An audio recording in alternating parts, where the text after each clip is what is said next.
2021-2025 yang di mana di sini para alumni, rekan-rekan alumni, khususnya alumni Fisika ITB, itu bisa mengenal lebih dalam lagi seperti apakah Caketum, ya baik itu secara personality maupun tentang program-program yang nanti akan dijalankan jika mereka atau ya jika salah satunya terpilih menjadi Caketum, menjadi ketua dari IAITB. Nah, pada malam ini kita bakal ada 2 sesi ya. Jadi sesi yang pertama itu adalah perkenalan sekaligus mungkin pemaparan dari program-program yang akan dipaparkan. Kemudian yang kedua dilanjutkan dengan yang namanya tanya jawab ya, karena tentunya di sini judulnya aja udah Einstein bertanya, jadi kayaknya nggak afdol kalau misalnya para Einstein di sini tidak bertanya ya kepada salah satu caketum.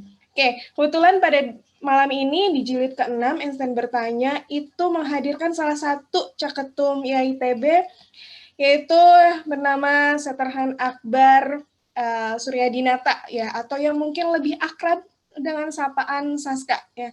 Oke, Bang Saska, selamat malam. Apa kabar, Bang? Selamat malam, baik, nuhun, teman-teman semuanya. Salam kenal ya. Salam kenal. Iya, saya ini panggilnya Bang Saska aja nggak apa-apa ya? Saska aja. Aduh, kayaknya nggak enak nih, kayaknya cukup jauh, sok muda sebenarnya ya. Oke, jadi sebelum tadi kita masuk ke acaranya, mungkin ya mohon maaf sekalian ini kepada rekan-rekan semuanya ada sedikit keterlambatan ya.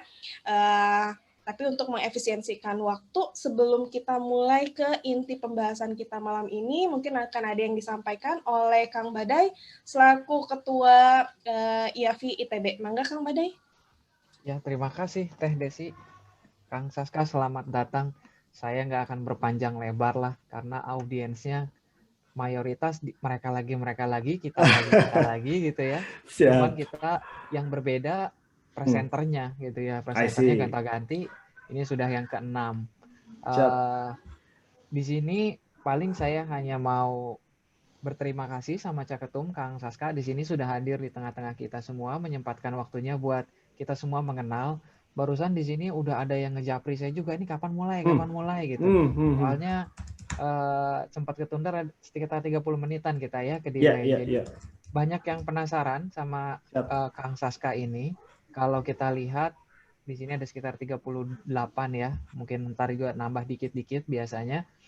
Yang kemarin jadi poin kepenasaran para alumni itu adalah angkatan 2000-an maju calon jadi caketum. Nah, disitulah kita pengen tahu siapa sih sosok seorang Kang Saska ini sehingga layak diperhitungkan gitu ya oleh teman-teman alumni fisika yang hadir malam hari ini atau nanti yang nonton YouTube-nya. Jadi setelah ini seperti biasa akan kita upload di YouTube-nya IAFI buat disaksikanlah sama alumni fisika lain yang belum sempat hadir gitu. So, jadi izin merecord juga ya malam hari ini Kang Saska. Siap. Semuanya nanti kita bisa tahu dan syukur alhamdulillah kalau dari fisika gitu ya bisa meningkatkan jumlah suaranya. Voter setiap tahun ada 10.000, ya paling enggak 1.000 atau 2.000 gitu ya. Votersnya itu dari alumni fisika. Oh gitu ya. Kepingin kami seperti itu. Nah, makanya salah satu bentuk upayanya adalah mengadakan hearing yang khusus menghadirkan satu persatu supaya bisa lebih kenal dekat dengan para calonnya. Itu aja dari saya. Terima kasih. Selamat bertanya buat para Einstein. Assalamualaikum warahmatullahi wabarakatuh. Oke, waalaikumsalam. Atur nuhun Kang Badai. Jadi tadi sudah disampaikan ya, ada kalau di sini Kang Saska ini adalah alumni Elektro 2003 yang dimana menjadi salah satu caketum dari generasi milenial ya. Ini benar-benar terbukti bahwa ternyata yang hadir pada hari ini ya para partisipannya memang generasi-generasi milenial. Apakah nanti semangatnya memang semangat jiwa muda yang bisa diterapkan ke semua generasi angkatan atau seperti apa? Nah, sebelum nanti ada pemaparan lebih lanjutnya atau pengenalan lebih dalamnya, ini nih kita mau sedikit refresh dulu ya, biar di sini dalam ini nggak terlalu kaku ya, kita santai-santai aja. Itu di sini bakalan ada polling. Nah, polling pertanyaan yang mungkin sedikit ya sebuah seru-seruan aja ya. Mungkin buat co-host bisa diangkat pollingnya, mangga. Nah, enggak, nah di sini pertanyaan yang pertama nih. Pertanyaannya adalah hal apa yang paling dikenang dari wisudawan? Oke, kira-kira apa ya? Coba kita lihat.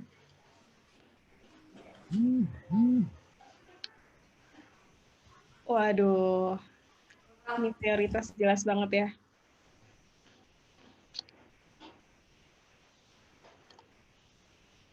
Iya. Oke.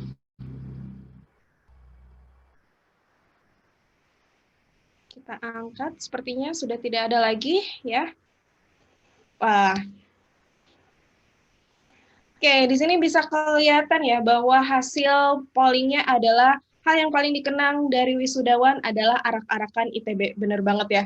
Karena kayaknya kalau dibandingkan dengan universitas yang lain, bahwa ini adalah salah satu ciri khas dari ITB, yaitu arak-arakan, bener nggak? Jadi diarak dari Sabuga atau dari Sabuga ke Saraga dulu, terus melalui tunnel atau langsung masuk ke kampus dan diarak lagi ke masing-masing sekre atau prodinya ya. Ini benar-benar keren banget. Oke, next mungkin untuk pertanyaan yang kedua. Nah, pertanyaan kedua nih. Kalau ingat zaman mahasiswa, biasanya hangout bareng teman kemana? Nah, kira-kira kemana nih? Ada yang kebun binatang, Dagul Atas, ke BIP, nongkrong aja di kosan teman sambil main PS, atau mengitari DU. Ya. Jadi jalan-jalan ke DU cuma buat cari gebetan anak Unpad. Mantep banget ya. Atau cuma lihat-lihat laptop aja di BEC.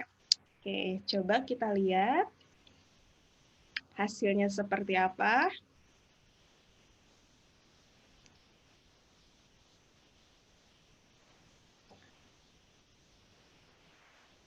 Oke, hasilnya adalah nongkrong aja di kosan temen. Jadi benar-benar kelihatan ya. Ini udah butuh refreshing banget setelah mumet dengan pelajaran yang ada ya, kuliah. Terus ya udah, cara refreshnya adalah dengan cara nongkrong ke kosan temen cuma buat ikut main PS atau cuma buat numpang tidur aja ya. Oke. Next, pertanyaan berikutnya kita angkat lagi. Nah, ini nih pengetahuan umum nih. Di bawah ini adalah jurusan yang ada di STAY kecuali. Oke. Nah, ini benar-benar diuji nih. Seberapa kenalkah kalian dengan ITB ya untuk salah satu prodinya yang di STAY? Kira-kira ada. Kecualinya apa nih? Ada teknik elektro, informatika, tenaga listrik, biomedis, instrumentasi, sama telekomunikasi.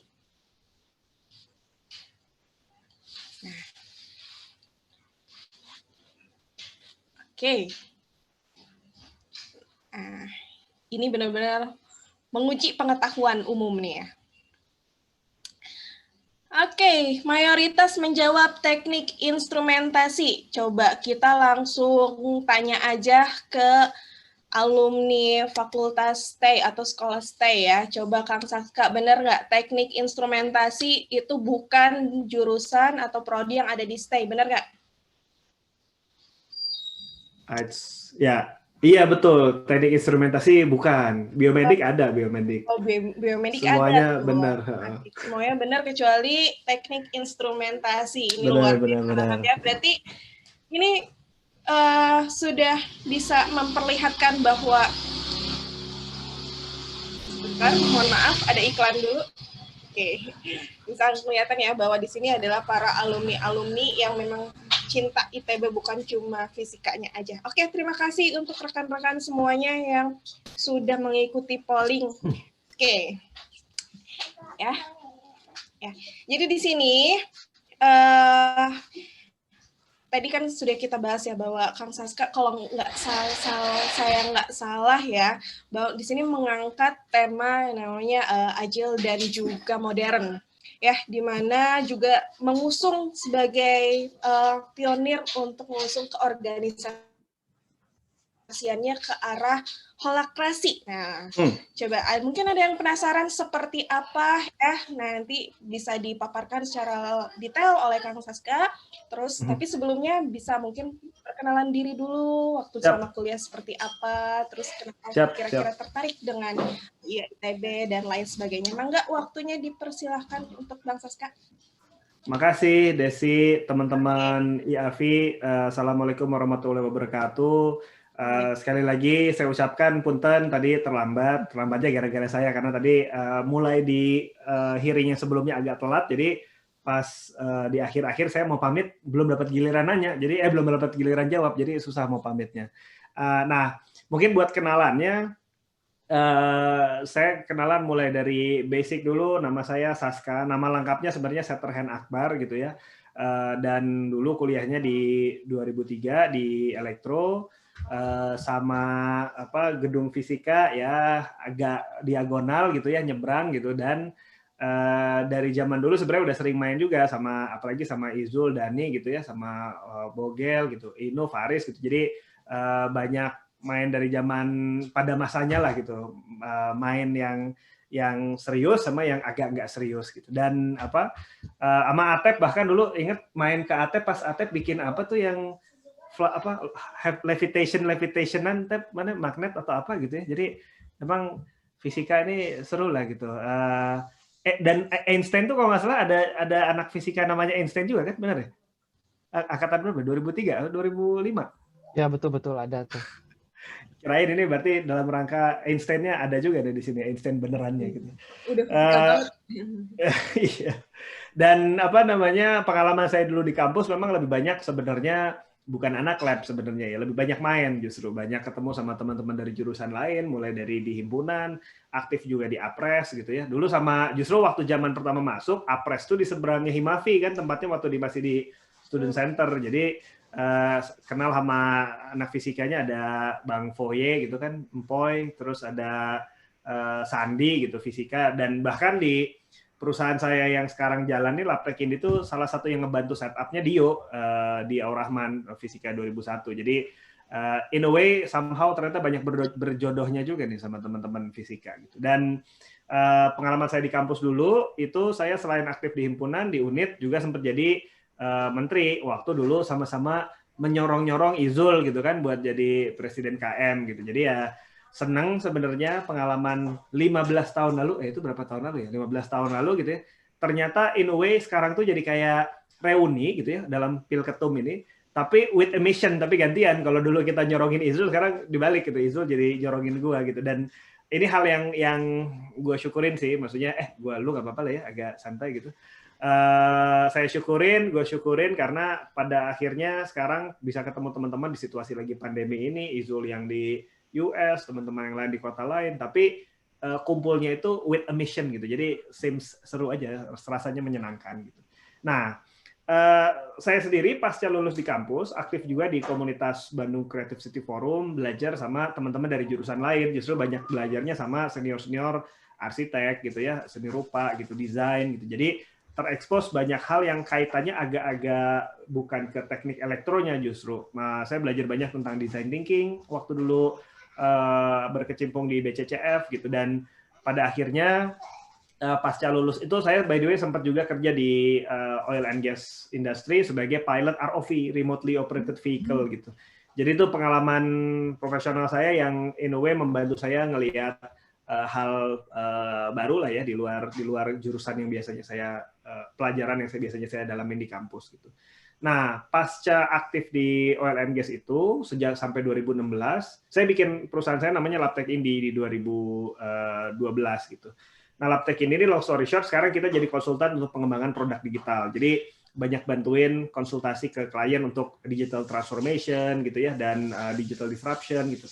Nah, dari situ juga saya jadi banyak ke-expose tentang bahwa industri 4.0 itu ternyata nggak nanti, tapi udah kemarin gitu. Jadi kita tuh sebenarnya di Indonesia itu, apalagi sejak pandemi ya, kita dipaksa untuk masuk ke new normal. Kita tuh situasinya udah beneran ketinggalan gitu. Jadi kita menyikapi new normal ini ternyata mindset kita,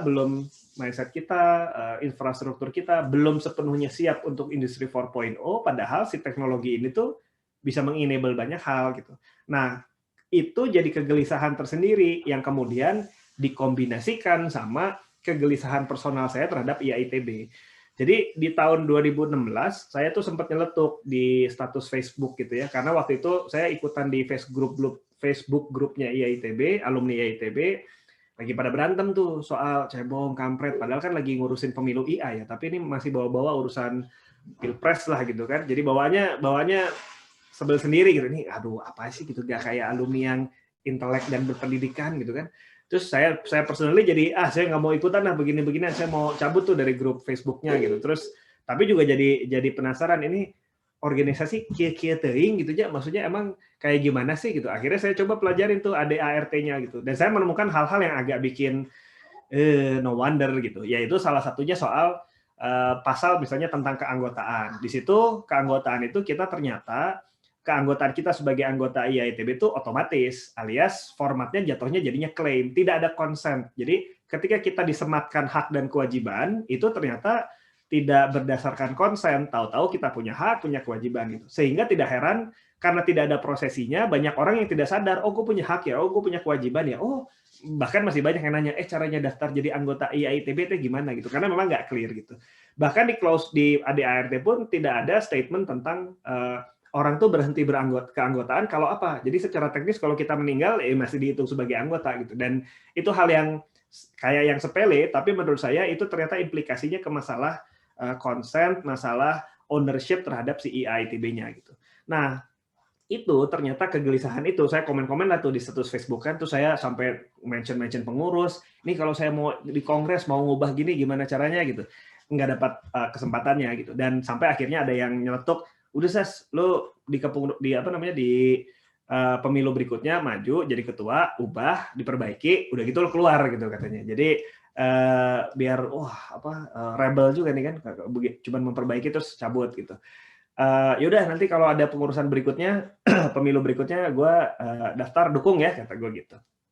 Nah, kalau ditanya kemarin kenapa si Saska tuh ngambil form untuk jadi ketua, sebenarnya yang utama adalah gue mencoba untuk mengkonsistenkan apa yang sudah disampaikan di Facebook, yaitu kalau nanti ada momen berikutnya pemilihan, saya akan ngambil gitu. Dan sesimpel itu, kalau kata Ulises, filosofi huruf alif lah gitu kan, apa yang diucapkan, dipikirkan, dilakukan itu satu garis lurus.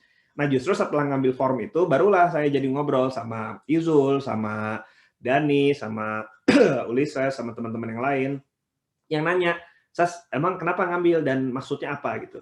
Nah, saya terangin tentang yang tadi.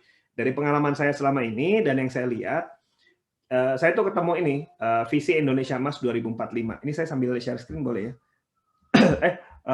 Boleh minta ini share screen? Boleh, Mangga. Coba. Udah bisa belum, Sas? Belum. Boleh Desi? Siap, udah aman. Oke. Saya kira-kira sampai jam berapa biar nanti bisa ngatur ininya? Boleh Mangga, siap sampai jam 5 menit lagi atau 10 menit lagi? Boleh, dipersilakan. Coba inilah ya, maksimal 10 menit lah.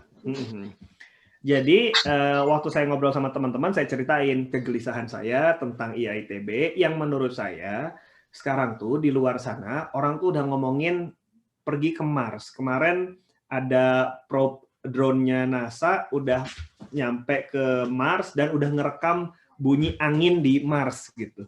Jadi saya merasa ITB sebagai, dulu kita kan ada di kampus, belajar dari kampus, kita dapat knowledge tentang ITB sebagai kampus perguruan tinggi teknik pertama di Indonesia, yang paling tertua gitu kan, banyak capaian-capaiannya, tapi kayaknya kok kita kayak yang nggak siap menyikapi masa depan ya gitu. Apalagi zaman dulu di kampus juga saya udah banyak tuh diskusi sama Isu sama teman-teman. Di salah satu yang menyusahkan kita buat move forward adalah kita juga agak terjebak di kejayaan masa lalunya gitu. Bahwa itu yang masa lalu sudah jadi suatu pelajaran, jadi inspirasi, jadi semangat tertentu, tapi kita perlu siap menyambut masa depan karena sejak pandemi tadi saya cerita ini kelihatan banget kita gagap menyikapi perubahan yang masif ini ya, perubahan behavior segala macam. Makanya saya kawinin tuh, saya baca visi Indonesia Emas 2045. Salah satu pilar dari visi Indonesia Emas 2045 adalah penguasaan iptek sama pengembangan SDM. Yang mana itu ITB banget kan sebenarnya gitu. Nah, saya cerita ke teman-teman di sesi waktu ngobrol itu ya, bahwa saya punya kegelisahan karena ngerasa ITB itu tidak bisa meng-unlock potensi-potensi alumninya karena barangkali selama ini kita masih pakai cara lama untuk zaman baru gitu.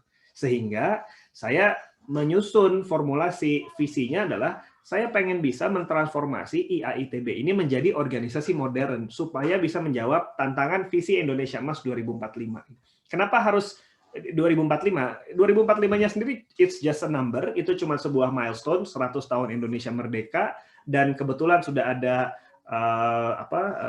organisasi atau pihak-pihak yang menyusun visinya akan seperti apa, karena melihat ada bonus demografi, ada sumber daya potensi alamnya, manusianya, dan seterusnya gitu ya. Tapi buat saya, visi Indonesia 2045 relevan dan perlu ditaruh di visi misi IAITB supaya jadi purpose, supaya jadi mission gitu. Bahwa kita semua dari keanggotaan IAITB, mau dari komisariat, jurusan, Pengda gitu ya, boleh masing-masing punya gayanya sendiri, punya caranya sendiri, punya concern-nya sendiri. Tapi kalau kita bisa iriskan goal bersamanya, purpose bersamanya ke Indonesia Emas 2045, dan gimana caranya kita bisa bikin ITB tetap relevan di 2045, saya membayangkan itu akan jadi powerful banget gitu. Akan jadi ada sebuah mission yang bisa mempersatukan kita, dan dalam prosesnya ngasih ruang buat kolaborasi, buat ngejalanin misi gitu. Sama kayak sekarang, tadi saya cerita. Sekarang waktu teman-teman kumpul lagi dalam grup WhatsApp, Slack channel, ketika ada misi memenangkan kampanye pemilu ini, jauh lebih seru daripada sekedar ya kumpul, halo apa kabar gitu. Jadi maksudnya yang dibawa itu adalah gimana caranya kita punya purpose yang sama dan kita ngerjainnya bareng-bareng. Ujung-ujungnya untuk create story gitu, karena salah satu yang saya kalau bahasa Sundanya kan waas ya, tapi kalau bahasa Indonesia apa ya? Tapi salah satu yang saya value adalah bahwa waktu kuliah itu beraktivitas, saya jadi oh ini orang-orang yang saya berinteraksi, saya create relationship dengan teman-teman. Mereka-mereka ini adalah orang-orang yang saya akan senang banget bisa seru-seruan lagi nih at some point di masa depan. Saya pengen ngajak mereka-mereka lagi. Makanya saya bawa visinya adalah transformasi IAITB menjadi organisasi modern supaya bisa menjawab tantangan Indonesia Emas 2045 gitu. Nah, kalau diturunkan jadi konsep yang agak lebih framework gitu ya, prosesnya seperti apa? Visi misi tadi sebenarnya saya tuangkan ke dalam 4 pilar sebenarnya. Pertama adalah yang disebut sebagai digitalisasi. Tentu sebelumnya. Digitalisasi ini konteksnya adalah gimana caranya kita bisa memanfaatkan kanal-kanal digital, alat-alat digital untuk mengoptimalkan kebutuhan kita dalam komunikasi, dalam memanage sebuah pekerjaan gitu ya, dalam berkoordinasi gitu. Jadi prinsipnya sudah saatnya IAITB bisa memanfaatkan tools-tools yang ada gitu, kayak kan sekarang sejak pandemi semua orang dipaksa harus bisa Zoom. Orang tua kita yang mungkin angkatan 70-an, 60-an yang mungkin sebelumnya tidak biasa melakukan video call seperti ini, ya terpaksa harus melakukan ini kan gitu. Nah, makanya momentum ini jadi kesempatan buat saya sama teman-teman men-setup tools, alat-alat, infrastruktur digital yang bisa mengenable tadi komunikasi, koordinasi, kolaborasi itu terjadi untuk menyikapi new normal yang akan datang ke depannya gitu. Kedua, poin soal crowdfunding. Jadi crowdfunding ini sebenarnya berangkat dari pertanyaan saya soal bisnis modelnya IAITB itu gimana sih gitu. Karena sejauh ini yang saya pahami IAITB itu bisnis modelnya adalah melalui donasi gitu ya. Either donasi personal atau bahkan donasi kegiatan, misalnya sponsorship gitu. Dan ini kalau dipikir-pikir, saya nanya-nanya juga ke senior-seniornya di pengurus sebelumnya, ini mirip banget sama kayak zaman kita mahasiswa. Jadi kita melakukan kegiatan volunteering, nggak dibayar gitu ya, kita bikin program, nyari sponsor gitu. Kalau dulu pas kuliah kita punya kelas untuk apa istilahnya ngebagi waktu antara kegiatan sama kelas sama kuliah, sekarang juga sama, kita ngebagi waktu antara kerja cari uangnya gitu ya sama bikin kegiatan yang gini-gini. Jadi sama aja sebenarnya gitu. Nah, secara spesifik saya penasaran harusnya bisnis model IAITB itu kayak apa, dan belum ketemu jawabannya sekarang. Tapi ini jadi pertanyaan besar yang mau saya oprek gitu. Dan makanya crowdfunding ini jadi hal yang buat saya beresonansi banget dengan spirit transformasi ini. Kenapa? Karena gini, selama ini tentu kita bersyukur sudah banyak alumni-alumni kita yang mau berdonasi membantu IAITB-nya. Tapi ketika ini tidak dikelola dengan baik, khawatirnya ini malah jadi mendisempower gitu ya, atau membuat orang-orang yang tidak nyumbang besar jadi tidak merasa punya ownership, jadi merasa ini mah bukan punya saya, soalnya saya kan nggak nyumbang. Ini mah karena nggak dikasih ruang buat nyumbang barang 10.000 atau 15.000 atau 100.000 gitu. Jangan-jangan kalau kita bisa mengenable IAITB ini jadi milik semua, jadi udunan gitu ya, orang-orang akan lebih punya sense of ownership gitu. Dan itu sesimpel tanda kutip membuka ini aja, membuka pintu donasi gitu ke sebanyak mungkin orang yang punya kepentingan atau punya harapan terhadap IAITB. Jadi ini pilar yang menurut saya penting untuk ngebuka ruang buat siapapun boleh kontribusi ke sini. Meskipun kemarin juga saya yakin tidak dilarang, tapi mungkin tidak secara aktif dijemput gitu ya, ditawarkan, hai teman-teman silahkan nyumbang, 10.000 juga matters gitu. Jadi crowdfunding filosofinya bukan sekedar cari duitnya, tapi membuat ini jadi milik bersama. Jadi soal empowering gitu.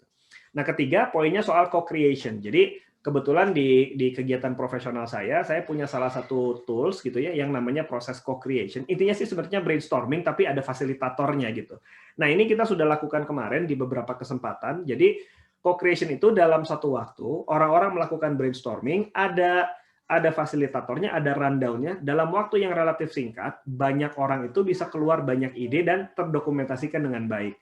Nah, saya percaya alumni ITB itu cara ranggih pada pinter-pinter gitu, dan yang tahu program apa yang dibutuhkan, yang tahu problem apa yang perlu diprioritaskan, itu bahkan bukan saya gitu. Tapi teman-teman yang sehari-hari misalnya menyikapi isu kebencanaan, teman-teman yang sehari-hari misalnya berkutat dengan penelitian terkait misalnya produk digital misalnya gitu ya. Jadi saya yakin sebenarnya tugas saya sebagai ketua dalam hal ini gitu ya, pengurus adalah memfasilitasi sebenarnya. Jadi fasilitator yang bisa memancing, memantik keahlian-keahlian dari para alumni-alumni ini untuk kemudian jadi program-program yang relevan gitu. Karena kalau kata Einstein gitu kan, kata Einstein juga nih, ada gambarnya. Mana ya? If I had an hour to solve a problem and my life depended on the solution, I would spend the first 55 minutes determining the proper question. Kalau saya sudah tahu apa question-nya, saya bisa menjawab pertanyaannya dalam kurang dari 5 menit. Gitu. Nah, ini konteksnya adalah soal bagaimana dalam proses inovasi, bikin program yang kita munculin sebaiknya merespon problem yang memang clear apa gitu. Karena kadang-kadang kesulitan kita adalah ngedefine problemnya apa gitu. Kita sering kena yang namanya innovator's bias. Kita bawa solusi, padahal kita nggak ngerti ini mau solve problem yang mana ya gitu. Nah, makanya si co-creation itu konsepnya adalah kita mengenable keahlian para alumni yang canggih-canggih ini, kita facilitate dalam sebuah proses co-creation sehingga program, kegiatan, misi gitu ya, aktivitas-aktivitas yang dihasilkan itu memang berdasarkan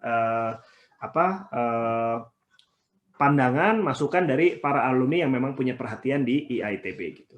Nah, terakhir adalah soal konsep holacracy gitu. Jadi holacracy ini prinsipnya sebenarnya agak loncat ya. Jadi holacracy itu sebenarnya sebuah cara berorganisasi yang barangkali secara simplistik saya harus jelaskan, dia berbeda dengan tipikal holacracy yang organization-nya hierarki seperti yang di kiri, ini gambar yang di kiri ya. Walaupun di holacracy bukan tanpa hierarki, tetap ada hierarki juga, tapi hierarkinya itu disebutnya natural hierarchy yang datang dari accountability atau job desk. Nanti saya cerita detail. Tapi kalau di hierarki yang piramid seperti yang di kiri, biasanya decision making, authority, wewenang itu turunnya dari atas ya, trickle down gitu. Sedangkan kalau di format organisasi yang holacracy, strukturnya pun bentuknya lebih cair, lebih flat gitu ya. Dan secara teknis setiap role, setiap jabatan di holacracy itu harus ada purpose, accountability, semacam job desk gitu ya, yang itu tuh secara organik dia selalu bisa ke-update. Jadi jabatan tuh nggak statik gitu. Sebuah jabatan, sebuah role itu bisa organik, bisa bertambah, berkembang, dan ada mekanismenya dalam holacracy. Termasuk satu orang di dalam holacracy bisa megang lebih dari satu jabatan atau satu role. Dan sebaliknya, satu role di dalam holacracy itu bisa dipegang sama lebih dari satu orang. Nah ini menurut saya lebih pas sama organisasi kayak IAITB yang sifatnya ngalir, volunteering gitu ya. Coba bayangin kalau misalnya Teh Desi saya ajak, Teh Desi siap ya jadi kabid bidang penelitian fisika selama 4 tahun ke depan. Nah, kan lumayan intimidating kan, maksudnya wah gila harus komitmen 4 tahun nih gitu. Padahal bisa jadi dalam 4 tahun itu banyak perubahan yang bisa terjadi. Mau kuliah lagi, mau kerja di tempat lain, pindah kota, dan lain-lain. Nah makanya organisasi yang holacratic ini sifatnya dia adaptif dan responsif terhadap perubahan. Dan saya rasa ini cocok banget buat organisasi kayak IAITB gitu. Meskipun teknisnya nanti banyak detail-detail yang perlu ya bisa saya ceritakan, tapi secara konsep prinsipnya adalah saya mau mentransformasi kepengurusan dari yang tadinya everything itu gimana ketua, istilahnya gitu ya, banyak decision making itu harus lewat ke atas gitu ketua. Saya justru pengen desentralisasi bahwa authority decision making itu kita sebar ke mereka-mereka yang punya wewenang. Jadi nggak perlu tuh ada bottleneck kegiatan cuman gara-gara ketuanya nggak sempat tanda tangan lah istilahnya gitu. Nah jadi mungkin secara singkat Teh Desi buat supaya jadi ada obrolan dulu aja. Prinsipnya sih itu yang saya mau bawa di dalam kepengurusan IAITB yang akan datang gitu. Kenapa 4 pilar ini jadi penting? Karena satu lagi tadi, karena balik lagi tadi, new normal ini akan jadi sesuatu yang inevitable gitu ya, tidak bisa terelakkan, pasti berubah banget. Bahkan tadi saya dapat artikel menarik, saya kemarin baca artikel belum nonton semua sih. Ada para pemikir-pemikir dunia yang ngerekam, bentar mana ya, thinker. Jadi mereka, saya share di ini ya di chat ya. Mereka ngerekam mulai dari mantan sekjen PBB, para pemikir yang menyatakan dalam video 5 menit bagaimana dunia berubah pasca pandemi selesai gitu. Jadi mulai dari ngomongin politik, ngomongin air gitu ya, air bersih, ngomongin makanan. Jadi ini mah beneran berubah banget gitu. Dan makanya supaya kita ITB bisa menyikapi ini gitu, ya harus berubahnya sekarang gitu. Makanya yang saya perjuangkan itu bukan soal Saska menangnya, tapi soal transformasinya sebenarnya. Dan saya kebayangnya di pemilu ini, kalau cukup banyak orang yang percaya bahwa kita harus transformasi, saya yakin tim saya akan menang gitu, akan terpilih sebagai ketua gitu. Nah, tugas saya adalah nge-reach out ke sebanyak mungkin orang untuk bilang, teman-teman, saya punya visi 2045, saya mau melakukan transformasi. Kalau Anda percaya dengan apa yang saya percaya, ayo bantu untuk wujudkan transformasi ini terjadi sekarang. Karena kalau kita nunggu beberapa tahun lagi, belum tentu masih relevan gitu. Jadi mungkin berangkat dari situ dulu, Teh Desi, biar kita bisa ada ngobrol-ngobrolnya. Oke, Mangga. Tadi obrolan yang menarik ya. Jadi intinya di sini mungkin Kang Sasa akan maksudnya membawa IAITB ini untuk bertransformasi agar lebih modern lagi dengan tadi yang 4 pilar itu ya. Tadi ada apa aja? Digitalisasi, terus crowdfunding terus ya, co-creation dan holacracy. Ya, holacracy-nya itu ya. Jadi semuanya itu untuk ditransformasikan. Nah, ini di sini ada menarik ini, ada hal yang menarik di chat nih. Ini semuanya katanya kita perlu bertransformasi, tapi ITB-nya sendiri terlalu kolot dan juga susah untuk dibawa ke transformasi. Nah, kira-kira seperti apa nih? Mungkin apakah nanti di sini Bang Saska mau langsung menjawab seperti apa, atau kalau misalkan ada lagi yang justru akan ada yang dipaparkan lagi setelahnya, atau bagaimana, Bangga sih? Jadi saya, ya betul, itu poin yang betul. Saya juga di background profesional saya sering bantu bikin strategi, bikin program-program untuk melakukan digital transformation di perusahaan gitu ya, baik dalam format training ataupun dalam format product development gitu. Memang tantangannya adalah bahwa perubahan ini tidak bisa cepat gitu. Ini kalau boleh sharing lagi sebuah ilustrasi. Perubahan itu, change management itu kan berat ya, capek dan painful gitu ya. Dan pasti banyak yang resisten gitu. Dan ini dijelasin sebenarnya di gambar ini. Gambar ini tuh sebenarnya dari buku, judulnya dulu Crossing the Chasm. Ini buku keluar tahun 91. Bicara tentang Ini namanya grafik ilustrasi model teknologi adoption life cycle. Dia bilang begini, ketika muncul sebuah teknologi baru yang sifatnya disruptif artinya mengubah behavior, mengubah perilaku orang dalam menggunakan service tertentu, misalnya gitu ya, penerimaannya itu nggak akan langsung sekali jadi masif gitu. Pasti ngikutin pola ini katanya. Pertama, akan ada yang disebut early market, yang populasinya tuh kecil kalau ngikutin distribusi normal gini ya. Jadi populasinya tuh kalau di total cuma 16%. Nah ini ada dua golongan, ada yang inovator, ada yang early adopter.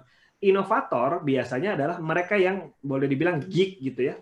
Geek terhadap si domain inovasinya itu. Misalnya dalam hal ini saya membawa perubahan holacracy gitu atau transformasi. Maka inovator ini adalah mereka-mereka yang geek soal change management, geek soal transformation. Wah ini karena baru nih, karena canggih, karena holacracy, saya dukung gitu kan. Populasinya cuma 2,5%. Populasi berikutnya ada yang namanya early adopters. Dia melihat bahwa wah yang dibawa sama si Saska ini transformasi menarik gitu, bagus. Walaupun ini pasti susah sih, tapi saya percaya kalau ini kita lakukan in the future akan bermanfaat buat kita. Jadi dia sifatnya mau invest lah gitu. Walaupun si solusi yang ditawarkan si Saska ini belum matang istilahnya gitu. Nah makanya kesamaannya para early market ini adalah mereka adalah people, orang-orang yang mau hal yang baru gitu. Newest things gitu. Pokoknya kalau ada yang baru, inovasi saya ikut ngambil gitu. Nah, keberhasilan sebuah transformasi kalau dalam hal ilustrasi model ini produk diadopsi gitu ya. Produk teknologi diadopsi adalah kalau si produknya ini bisa nyebrang si chasm-nya ini, jurangnya ini. Karena begitu nyebrang jurang ini, maka udah langsung masuk ke mainstream market. Dan mainstream market ini ditandai dengan adanya early majority, late majority, sama laggards. Nah, kesamaan dari tiga elemen ini adalah mereka itu mau complete solutions dan convenience. Jadi mereka nggak mau repot-repot, sulit-sulit belajar holacracy, terus ini gimana sih caranya gitu. Mereka nggak mau gitu. Mereka di mainstream market ini mau pakai kalau semua orang udah pakai, kalau sudah terbukti pasti berhasil, kalau sudah bagus ini pasti berhasil. Nah, sehingga buat saya dengan punya knowledge ini, saya jadi punya pemahaman bahwa begini, ekspektasi saya harus saya manage gitu. Perubahan itu nggak mungkin saya bisa langsung ngebikin semua alumni ITB siap untuk kesini kan gitu. Tapi saya bisa ngitung dari total anggaplah 100.000 alumni ITB gitu ya. Ada 16% loh yang sebenarnya by this statistik itu bisa masuk ke kategori early market. Artinya dari 100.000 aja kan udah ada 16.000 kan gitu.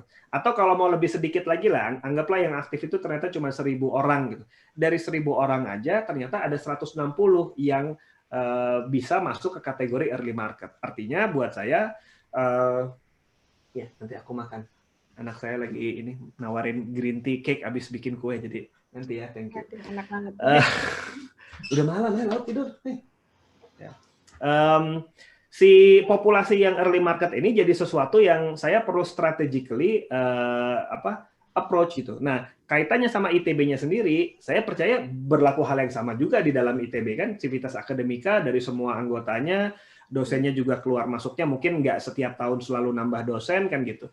Jadi no wonder kalau memang tidak semuanya siap untuk melakukan transformasi. Tapi justru di situ perannya IAITB, karena IAITB ini kan yang isinya adalah alumni-alumni yang ketemu sama industri, yang ketemu sama mungkin dunia akademik di luar ITB-nya gitu ya, mungkin di Amerika kayak Izul misalnya gitu, jadi postdoc di University of Virginia gitu. Jangan-jangan itu jadi kesempatan buat kita istilahnya kan kayak lagunya Cikita Medi kan gitu ya, mau makan di restoran Padang bukan berarti harus ke Padang kan gitu kan. Jadi siapa tahu kalau kita mau kolaborasi sama Izul yang di Amerika, ya kita jadi bisa ada koneksinya. Dan justru harusnya IAITB yang ngefasilitasi ITB-nya supaya bisa ketarik gitu ya, kebawa sama what's happening di luar sana gitu. Jadi ya saya yakin banget ini tidak akan mudah dan pasti akan banyak challenge-nya, banyak resistensinya, tapi memang begitu nature-nya gitu. Dan kalau ibaratnya kalau kata ada anekdot gini kan katanya apa? Tahu nggak nih Desi, kenapa kalau suku Indian Amerika yang kulit merah itu gitu ya, kalau nari manggil hujan selalu berhasil? Coba, kenapa Des? Tetap deh, nyerah. Oke, gimana kenapa? Karena katanya mereka tidak pernah berhenti nari sampai hujannya turun. Jadi kalau belum hujan ya udah gue terus aja nari deh gitu. Artinya gini, kalau transformasinya belum berhasil, jangan-jangan kita kurang istiqomah untuk terus menari sampai transformasinya berhasil gitu. Jadi ya tugas kita mah sebenarnya terus nyobain aja kan, hasil mah kumaha Gusti gitunya, gimana yang maha kuasa, ya tugas kita nyobain aja. Dan menurut saya permasalahan di pemilu sekarang ini adalah bukan soal hasilnya bagaimana, tapi harus dimulai gitu. Dan saya ngobrol-ngobrol sama teman-teman yang lain, kandidat yang lain, sepakat merasa ini juga hal yang positif, tapi barangkali fokusnya agak beda gitu ya. Saya rasa yang fokusnya bicara tentang transformasi sejauh ini baru saya gitu ya, yang fokusnya ke situ. Teman-teman yang lain juga ada komentarin hal yang sama, kandidat yang lain, tapi sifatnya masih, kalau dari kacamata saya barangkali saya sudah lebih menyiapkan apa ya, strategi-strateginya lah yang lebih tajam gitu. Mungkin itu yang jadi komentar terhadap tadi tuh apa perubahan gitu. Iya. Jadi kalau misalkan tadi coba saya rangkum sedikit, jadi mungkin maksudnya di sini adalah kita coba dulu di kalangan ruang lingkup yang lebih kecil dulu dari IA ITB-nya dulu, dari IA-nya, terus ketika sistem holokrasi ini sudah berhasil, ini bisa kita transformasikan ke ruang lingkup yang jauh lebih besar lagi, yaitu mainstream market ke di orang-orang atau akademisi yang di ITB-nya langsung gitu ya. Oke, jadi ini langsung saja ya, nanti kalau misalkan ada pemaparan lebih lanjut, siapa tahu ini bersinkron dengan pertanyaan-pertanyaan berikutnya.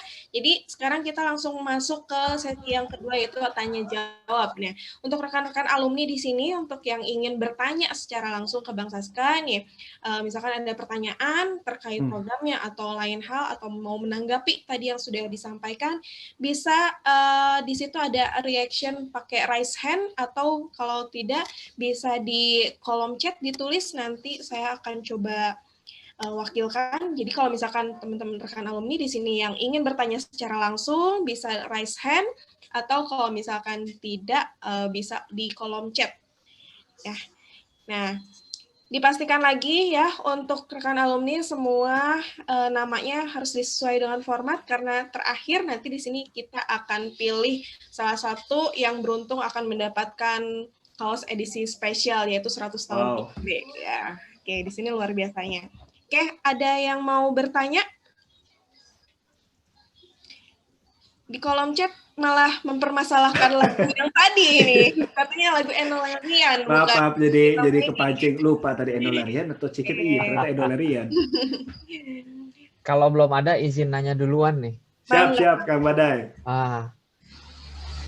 Sas, ini titipan pertanyaan dari rekan-rekan dosen nih. Jadi setiap kandidat biasanya kita tanyain, ya termasuk mungkin ada yang awal-awal kelewat kali ya. Tapi yang beberapa ya jilid terakhir, insen bertanya terakhir itu ya mulai kita tanyakan. Pertanyaannya ini sebetulnya terkait dengan infrastruktur kampus nih. Infrastruktur kampus secara khusus di area fisika. Jadi fisika ITB itu merupakan salah satu jurusan fisika yang terbesar di Indonesia. Dengan kurang lebih dosennya sendiri kalau nggak salah sebut kemarin ada 70-an lebih lah ya. Nah, Saska tahu lah ya, tuh yang jadi background saya, terus kan jadi background Desi, ini adalah salah satu ruang ikonik lah di fisika, namanya ruang 1201 atau ruang Bosca. Tapi sebetulnya dosen-dosennya sendiri di mana gitu ya. Ternyata dosen-dosennya tuh ada di sisi bagian dalam yang memang itu wilayah konservasi, dijaga oleh Pemda, dan nggak bisa diapa-apain, gitu-gitu aja. Terus wilayah yang bisa diapa-apainnya sebelah mana? Nah, di belakang gedung 1201 ini, yang berdekatan dengan teman-teman sipil lah ya di situ. Nah, itu ada satu gedung lah. Nah, gedung itulah yang mungkin bisa dieksploitasi. Jadi luas lahannya kecil. Nah, oke, problemnya adalah ketika dosen-dosen ini terus bertumbuh, jurusannya terus berkembang, ruangannya tidak bertambah gitu. Nah, budget dari ITB-nya sendiri memang pasti terbagi-bagi lah ya. ITB begitu luas lah. Yang di Ganesha aja udah seluas itu dan pasti dibagi-bagi budget dan lain sebagainya. Sampai pada satu titik mungkin kegelisahan rekan-rekan dosen ini memuncak gitu ya. Ketika ada gudangnya ATEP tuh, lab instrumentasi kalau dulu kita tahunya. Itu tergusur gitu kan. Tergusur, pindah jadi jurusan mungkin sekarang kalau nggak salah sipil yang pakai ya, dibangun gitu dengan prakarsa memang salah satunya dari alumni-alumninya. Ya itu jauh di saat itu terjadi gitu ya. Sehingga nih dosen-dosen ini juga kebingungan gitu ya. Terus ini gimana nih? Kebetulan salah satu faktor dosen nyaman di kampus itu ya ruangan kerjanya juga gitu kan.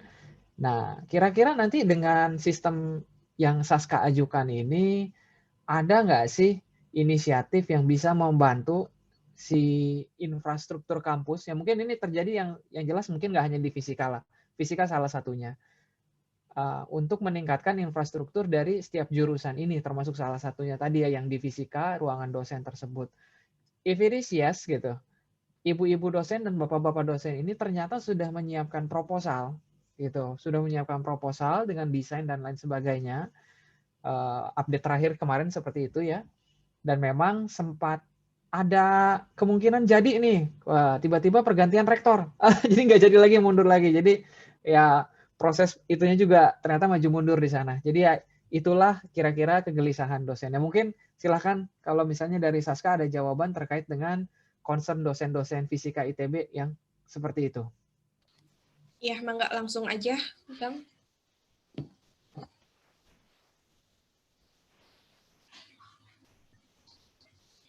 Bisa di-unmute. Sorry. Tadi kalau udah ke-mute, ini apa susah ke-unmute lagi. Nanti nggak di-mute deh, biar nggak usah bolak-balik. Iya, Kang Badai, nuhun tadi pertanyaannya ya. Jadi kalau saya pribadi memang tidak punya istilahnya expert knowledge mengenai policy kebijakan infrastruktur di kampus gitu ya, juga terkait apa namanya desainnya gitu atau solusinya, karena itu kayaknya site spesifik banget, tapi site spesifik banget dan kasuistik banget lah gitu. Misalnya di jurusan fisika situasinya tadi ada yang cagar budaya gitu kan, di tempat lain mungkin agak berbeda. Tapi kalau dalam bayangan saya, mungkin ini nalar saya aja nih ya, saya coba respon gitu. Prinsipnya saya setuju banget tadi poin soal gimana para dosen ini bisa di-empower kan gitu. Supaya mereka bisa kerja at their best peak condition. Salah satunya memang tadi soal si infrastruktur gitu.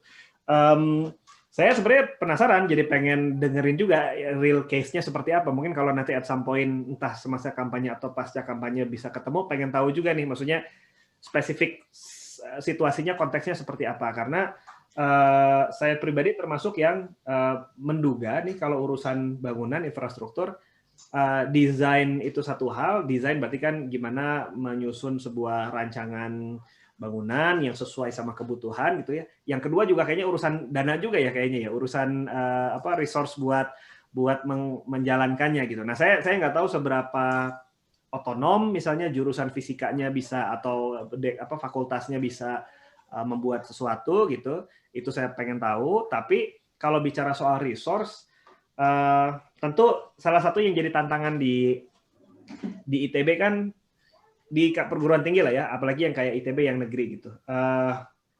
Ya ITB institusi kampus biar gimana pun kan juga kayak institusi bisnis sebenarnya, harus ada income-nya kan gitu, keluarnya gimana gitu. Dan ketika pendapatannya memang sudah dibatasin, adanya cuma segitu, ya pada akhirnya wayahna gitu kalau bahasa Sunda, akhirnya harus ada prioritizing kan gitu, memprioritaskan beberapa yang mungkin ada faktor kan, kalau di Eisenhower matrix tuh ada matriks urgent dan important, urgent tapi tidak important, important tapi tidak urgent, sama tidak urgent tidak important. Nah mungkin itu ada hal yang jadi pertimbangan lah. Cuman kalau saya malah jadi kepikirannya gimana caranya bisa dapat revenue stream baru gitu ya, bisa nggak sih misalnya fisika ini bisa dapat kesempatan buat dapat revenue baru. Saya mah di kepala saya kepikiran bisa nggak ya munculin kayak Neil deGrasse Tyson-nya versi ITB gitu, yang mempopulerkan sains gitu, sehingga jadi ada revenue stream dari entertainment industry kan gitu, jadi mempopulerkan penelitian-penelitian yang ada di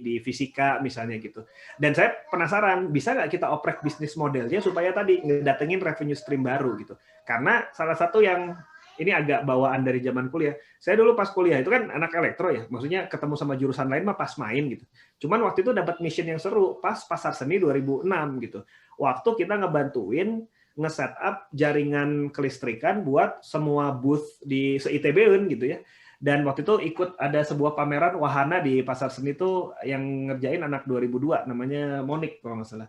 Nama wahananya tuh Tekno Futura Mengada-ngada gitu nama wahananya. Dan itu tuh isinya adalah dari para jurusan lain suruh bawa apapun lah yang bisa dijadiin karya seni gitu ya. Kayak dari biologi kalau nggak salah waktu itu ada hasil mikroskop di foto terus di print gede jadi kayak lukisan atau kayak ilustrasi gitu. Kalau dari elektro waktu itu ada LED yang kalau di wave gitu jadi kebentuk huruf kan gitu. Nah, maksudnya saya kepikiran sebenarnya jangan-jangan keberadaan IAITB yang punya akses ke banyak resource gitu ya, ke industri, bahkan kemarin aja kan saya juga baru tahu Kang Indra Herlambang pembawa acara Insert Live itu anak DKV 95 gitu. Bisa nggak tuh kita bikin seru-seruan gitu, maksudnya kolaborasi lintas disiplin yang nggak necessarily berarti anak DKV harus ikut penelitian nuklir atau apa ya gitu. Maksudnya how to make something yang valuable to customer gitu, to user gitu. Nah, saya jadi kepikiran eksplorasinya di ranah situ sebenarnya Kang Badai. Mungkin kalau dari IA-nya ya, maksudnya karena kalau dalam hal pengalokasikan resource sama pembangunannya kayaknya ada regulasi, ada masalah aturan gitu. Tapi kalau revenue stream menurut saya itu potensi diseru-seruin sih dan jadi would love to have a conversation tentang itu gitu untuk ngobrol tentang bisa nggak nih kita bikin tanda kutip produk yang inovatif gitu ya dan itu bisa jadi beneficial buat jurusan-jurusan yang mungkin salah satunya fisika gitu. Jangan-jangan ada jurusan lain juga tuh yang butuh misalnya jurusan meteorologi misalnya gitu. Oh, bisa nggak kita bikin penelitian atau sesuatu yang ternyata juga beneficial buat jurusan masing-masing. Jadi mungkin jawaban saya angle-nya dari sana tuh Kang Badai. Gimana kalau saya tertarik untuk bisa dengerin case-nya seperti apa, kalau bisa disupport lewat IA ITB mau banget dan barangkali angle-nya lebih ke bisakah kita support masalah infrastruktur ini melalui justru tadi pendanaan gitu ya. Dan itu mungkin kita bisa buka explore lah potensi-potensi pendanaan yang agak baru gitu, new revenue stream gitu. Oke, berarti tadi jawabannya mengenai masalah infrastruktur dari para dosen fisika sendiri mungkin akan lebih baik mungkin ke depannya ada pembicaraan lebih khusus kali ya kalau misalkan dari Bang Saskanya sendiri udah oke, mungkin masih bisa dipertimbangkan atau mungkin nanti bisa jadi salah satu program yang akan dijalankan bukan cuma untuk fisika aja, mungkin untuk yang prodi-prodi lainnya juga ya di seluruh ITB-nya. Karena sesuai dengan tadi juga ya, maksudnya in order to come up with the right solution supaya solusinya memang tepat, maka saya mungkin perlu dengar juga tuh tadi problemnya ada di sebelah mana, soal duitnya kah, soal izinnya kah, atau soal lobby-lobbynya kah gitu ya. Karena ya tadi secara purpose-nya sih saya setuju si dosen-dosen ini harus terinspirasi, maksudnya harus dirangsang supaya produktif kan gitu ya. Jadi supaya enak lah ngajar gitu. Nah itu caranya gimana? Saya would be willing banget kalau mau ketemu dan ngobrol. Oke, gimana nih Kang Badai? Ada tanggapan mungkin? Ada yang disampaikan lagi dari para dosen atau gimana? Untuk sekarang cukup lah. Nanti kalau memang setelah kampanye atau nanti setelah pemilu kapan lah itu, dan di sana Saska and Team ada waktu, pasti bisa diatur ketemuan sama teman-teman dosen di Fisika ITB. Dan tim sesnya juga kebanyakan anak fisika nih, tinggal kontak gitu ya. Siap. Banyak nggak sih alumni fisika yang angkatan 2000-an yang jadi dosen lagi? Atau banyak ya? Banyak. Wah, seru. Ya lumayan ya, angkatan lumayan, ya. 2000-an lumayan, ada beberapa banyak. Siap. Mau banget. Nah, oke, teman-teman yang lain ada yang mau tanya lagi nggak? Mungkin yang mau tanya bisa raise hand atau biar nanti kita unmute. Terus kalau misalkan agak malu-malu nih tanya langsung boleh di kolom chat. Gimana? Monggo dipersilakan untuk semuanya. Oke, di sini ada Yusuf Fisika 2003. Oke, Kang Yusuf, mangga. Kalau mau tanya, mungkin bisa di unmute. Hai, yo, thank you, Desi. Okay, siap. Bro, nanya Yo. nih, ini Ya. di AITB itu kan banyak banget nih. Gimana sih caranya supaya di align, di connect gitu?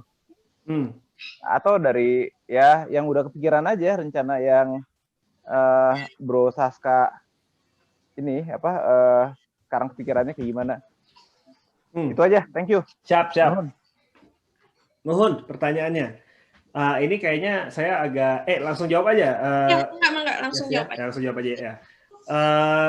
Kalau saya kepikirannya sebenarnya gini, saya tuh dulu kebanyakan baca komik One Piece ya. Jadi pas zaman di himpunan tuh ada laptop senior yang ada download komik One Piece sampai chapter berapa, jadi teracunin gitu. Nah, salah satu ini buat yang nggak baca mungkin agak asing referensinya, tapi di chapter 100 gitu ada adegan. Jadi kan One Piece ini kan cerita tentang kelompok bajak laut yang si kaptennya agak-agak aneh kelakuannya gitu ya. Dan dia berhasil nge-gather crewmates-nya, kru-krunya untuk join kapalnya dan go in an adventure gitu kan, petualangan gitu.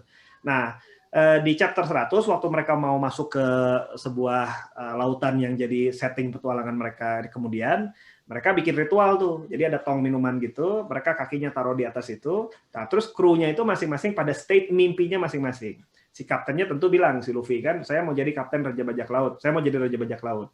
Si navigatornya, saya mau menggambar peta dunia. Si kokinya, gue mau menemukan All Blue, tempat di mana ada semua ikan ada di situ gitu. First mate-nya, wakil kaptennya pengen jadi pendekar pedang terkuat.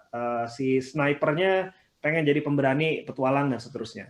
Nah, dari buku itu dan kemudian dibawa ke dunia, banyak insight dari zaman himpunan juga sih.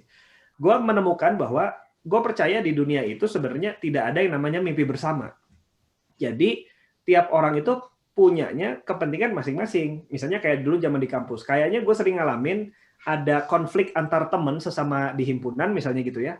Karena misalnya si orang ini ternyata nggak kontribusi nih ke himpunan gitu.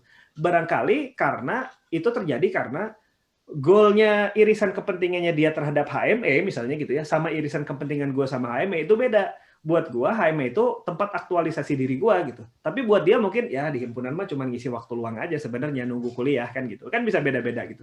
Nah, yang jadi isu adalah ketika itu tidak clear di depan gitu. Jadi kita tidak tahu what to expect, apa yang harus saya harapkan dari orang ini dan sebaliknya gitu. Nah, makanya saya percayanya di dunia ini bukan ada mimpi bersama, semua orang punya satu mimpi, tapi adanya irisan kepentingan yang kalau kepentingan saya sama kepentingan Yusuf, sama kepentingan Badai, sama kepentingan Desi beririsan, kita bisa bikin sesuatu yang kalau ini maju, kita semua dapat bagian keberhasilannya kan gitu. Nah, IAITB mestinya jadi tempat yang bisa mengiriskan banyak kepentingan itu sebenarnya. Dan itu jadi PR besar sebenarnya untuk tahu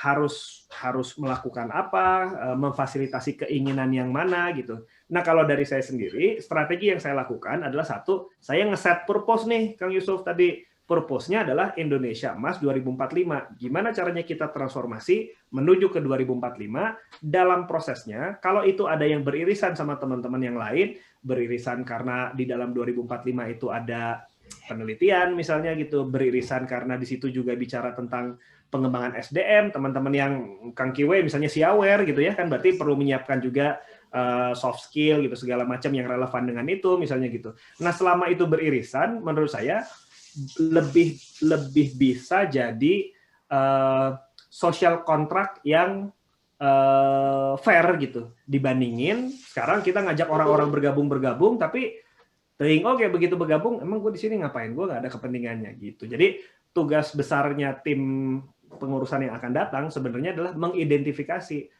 kepentingan orang-orang itu apa. Ada yang butuhnya angkatan 2000-an, angkatan 2010-an, angkatan 80-an, pasti kepentingannya beda-beda. Mungkin angkatan 2000-an perlu kesempatan buat proyek misalnya gitu ya, untuk bikin bikin kerjaan bareng. Kalau 2010-an mungkin butuh asistensi misalnya gitu. Butuh mentoring. Tapi kalau angkatan 80-an mungkin butuh reuni gitu. Kan saya diceritain juga angkatan 70-an tuh dari yang tadinya reuninya 5 tahun sekali, sekarang jadi setahun sekali gitu karena udah banyak yang berpulang, udah mulai makin butuh sosialisasi. Jadi kepentingannya akan beda-beda. Nah, caranya menurut saya adalah nggak bisa enggak, ya harus listen to what our user needs. Karena cara pandang saya, alumni ini sebagai customer atau user, maka PR kita adalah ngedengerin apa kebutuhan orang-orang dan bagaimana kita bisa mengiriskan itu. Mungkin teorinya gitu kali ya, Kang Yusuf. Tapi teknisnya sih salah satunya ya dengan format tadi tuh, apa saya sempat mention ada aktivitas co-creation gitu kan. Jadi di beberapa kesempatan kita sempat melakukan sesi workshop, nanya ke teman-teman secara langsung, teman-teman, Anda apa sih butuh apa terhadap IAITB? Terus idealnya pengennya IAITB kayak apa? Terus kira-kira program yang bisa menjawab kebutuhan teman-teman itu kalau ada apa gitu. Nah ini kita capture pakai pendekatan co-creation. Nah ini contoh konkretnya nih. Kemarin teman-teman 2000-an ada beberapa ya. Ada anak-anak 2002, 2003 memetakan apa unmet needs-nya teman-teman gitu, apa ideal expectation-nya, terus problem statement-nya apa, lalu ide solusinya kira-kira ngapain gitu. Nah ini ketemu nih beberapa ide yang jadi potensial program gitu ya, program potensial gitu. Nah ini akan harus banyak dilakukan, jadi kita bakal banyak kejalanin. Salah satu ide program kita tuh begitu kepengurusan berjalan, kita akan ngadain 100 co-creation di mungkin semester pertama lah gitu ya. Akan silaturahmi, konsolidasi, ngedengerin orang-orang tuh butuhnya apa. Karena sekali lagi, yang lebih tahu kebutuhan teman-teman ya bukan saya. Saya nggak bisa jadi cenayang juga kan, langsung nebak, oh fisika butuhnya ini, oh SBM butuhnya ini. Tapi justru saya bakal perlu main, ngedengerin, dan ini salah satu cara untuk secara efektif, efisien kita memunculkan kebutuhan yang sifatnya otentik. Gitu kali, Kang Yusuf, mencoba menjawab pertanyaan simpel, tapi gue rasa mendalam sebenarnya.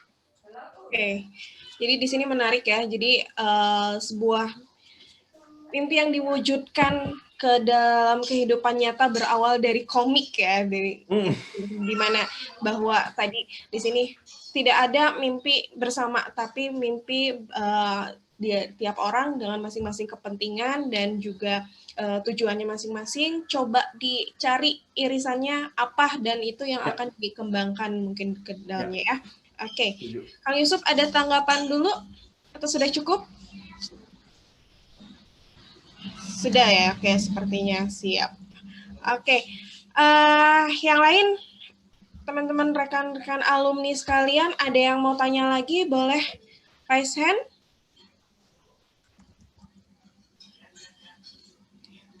Oke, kalau atau ada yang mau tanya? Nah, di sini ada yang titip pertanyaan nih. Bang, nih katanya seberapa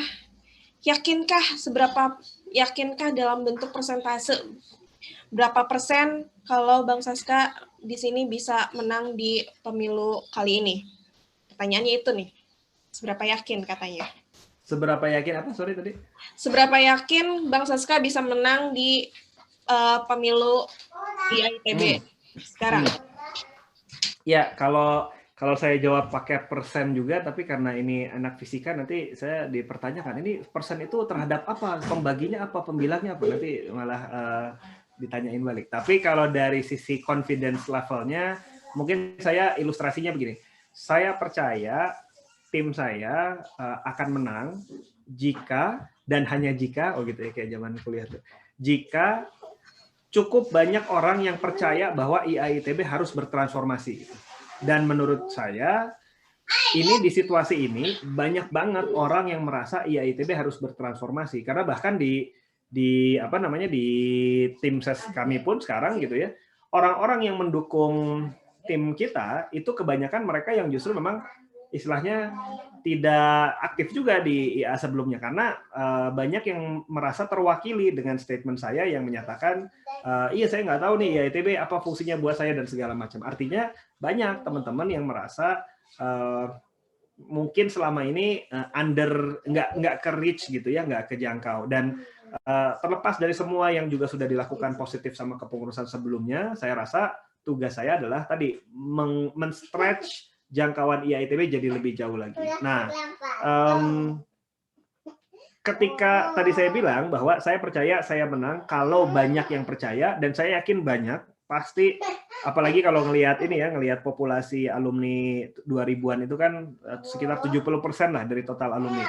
saya percaya ini besar jumlahnya dan saya percaya itu bisa menang kalau kita bisa reach out ke semua orang itu. Tapi pertanyaannya, apakah tim ses kami bisa cukup powernya, tenaganya untuk reach out ke teman-teman yang tadi gitu. Jadi PR saya sekarang adalah menginformasikan tentang, oh ini ada si Saska nih mau melakukan transformasi sama teman-temannya. Nah, makanya sebenarnya saya juga jadi pengen minta juga nih ke teman-teman IAVI ya, kalau teman-teman percaya juga dengan apa yang kami percaya, bahwa IA ITB harus transformasi, bahwa visi 2045 dan ITB untuk bisa relevan itu kitanya harus transformasi, maka mohon bantuannya untuk join our movement gitu kan, bergabung dengan movement kita, dan juga tolong sebarkan beritanya bahwa ada teman-teman yang mau melakukan transformasi dan ini perlu didukung supaya memang beneran kejadian transformasinya. Karena kalau misalnya tidak sekarang, gitu ya, terlepas dari siapapun lah, misalnya siapapun yang menangnya itu hal kedua. Tapi yang menurut saya paling urgent sekarang masalah waktunya. Transformasinya tuh nggak bisa nunggu berapa tahun lagi gitu. Transformasinya harus sekarang gitu. Dan saya mungkin sebagai salah satu kandidat yang secara fokus membawa misi transformasi, mohon bantuannya. Kalau misalnya bersedia mendukung, membantu, ayo bareng-bareng join ke Slack channel kita, join ke tim ses kita make sure transformasinya itu terjadi hari ini. Gitu.